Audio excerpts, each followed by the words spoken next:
আধা ঘণ্টামান হ'ব কিজানি মানুহ আছে আৰু ঘটনাটো কাহিনীখিনি সুধিছে আৰু কৈছে যে এইটো বডিটো সুনীল গগৈ নহয় জাহাংগীৰহে হয় সেইটো কাৰণে আপুনি বিধৱা সাজ কিয় পিন্ধি আছে বুলি কৈছে মই কৈছোঁ যিমান দিলেও আমাৰ নীতি নিয়মৰে আমাৰ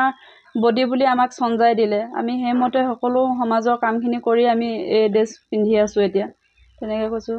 নহয় আপোনাৰ মানুহজন জীয়াই আছে বুলি কৈছে মই বোলো জীয়াই আছে যদি বাইদেউ উলিয়াই আনক তেওঁ কৈছে এজন মানুহ বিচাৰি পাবলৈতো টান হেৰাই যোৱা মানুহ এজন আমি যিমান পাৰোঁ চেষ্টা কৰি আছোঁ বুলি কৈছে এতিয়া মোৰ কথা হ'ল কি জীয়াই আছে যদি আমাক তেওঁলোকে যিমান দিনতে বিচাৰি উলিয়াওক সেইটো আমাৰ লগত কথা নাই কিন্তু যদি তেওঁলোকে জীয়াই আছে বুলি জানে আমাক মাত্ৰ সঠিক উত্তৰটো দিব লাগে যে মানুহজন জীয়াই আছে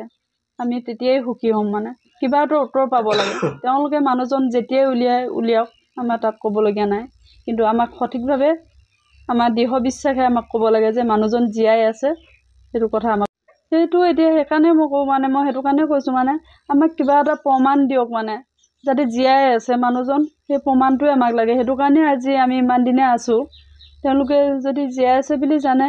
আমাক প্ৰমাণটো দিয়ক মানুহজন যেতিয়াই উলিয়াই যি কৰে সেইটো কৰি থাকিব কিন্তু আমাক প্ৰমাণটো দিয়ক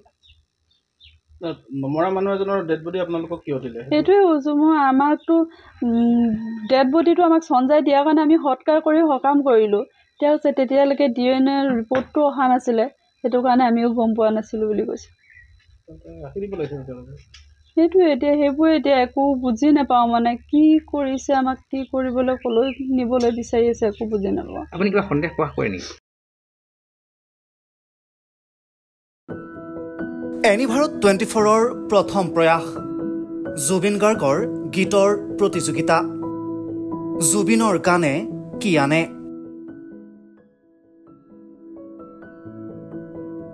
অডিশ্যনৰ বাবে যোগাযোগ কৰক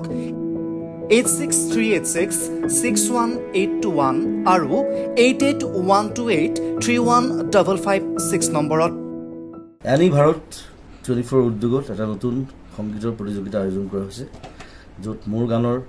প্ৰতিযোগিতা হ'ব আপোনালোকে তাত প্ৰতিযোগী হিচাপে আহিবলৈ পাৰিব আৰু মোৰ ফালৰ পৰা আন্তৰিক শুভকামনা জনাইছোঁ আৰু অনুষ্ঠানটোৰ নাম হৈছে গানে কি আনে সকলোকে মৰম জনাইছোঁ সকলোৱে আহক ইয়াত অংশগ্ৰহণ কৰক thank you very much love U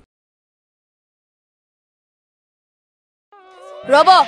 আপুনি যে এটা অপৰাধ কৰিবলৈ গৈ আছে আপুনি জানেনে এই নাবালিকা গৰাকীক এতিয়াই বিয়াত বহুৱাটো যে এটা অপৰাধ আপুনি জানেনে অপৰাধ কেনেকৈ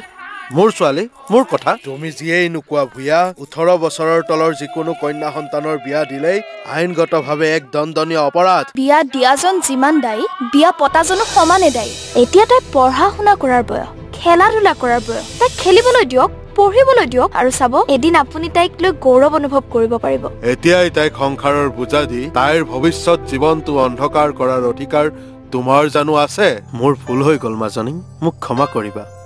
শিক্ষা ল'ৰা ছোৱালী উভয়ৰে প্ৰাপ্য আৰু অধিকাৰ